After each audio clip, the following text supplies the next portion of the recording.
વડોદરા મહાનગરપાલિકામાંથી વર્ષે કરોડો રૂપિયાનો સ્વચ્છતાના નામે કામ લેનારા કોન્ટ્રાક્ટરોનો કૌભાંડ બિંદાસ અને બેફામ બની રહ્યો છે.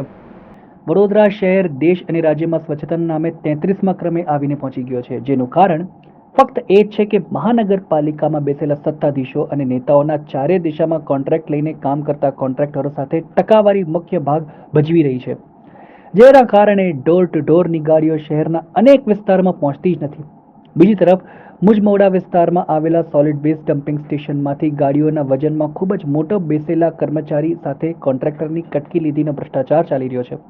જેના લીધે સ્વચ્છતા જેવું શહેરમાં અનેક જગ્યા પર જોવા મળતો જ નથી. ઠેર ઠેર જોવા જઈએ તો કચરાના ઢગલા, સોસાયટીમાં ગાડીઓ જતી નથી, એવી અનેક સમસ્યા દિવસે ને દિવસે વધી રહી છે. ત્યારે જાગૃત નાગરિકો આ બાબતથી પરેશાન થઈને જાતે હવે ગાડીઓમાં પકડતા થઈ ગયા છે. તો વોર્ડ નંબર 18માં ચાલતી કચરાની ગાડીમાં ઈંટો અને છરા સિમેન્ટનો કચરો ભરીને લઈ જતા પકડી પાડવામાં આવી હતી,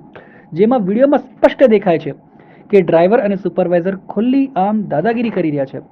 જ્યારે રોકનાર વ્યક્તિ પર ગાડી ચડાવી દેવાની પણ કોશિશ કરવામાં આવી હતી, જેમાં નાગરિકે પોલીસ બોલાવી, પરંતુ આગળની શું કાર્યવાહી થઈ તે કટિબંધ ન્યૂઝ ચેનલ દ્વારા આગળ તપાસ કરીને ઉચ્ચ અધિકારીઓ નેતાઓ સુધી વધુ કડક તપાસ કરવામાં આવશે.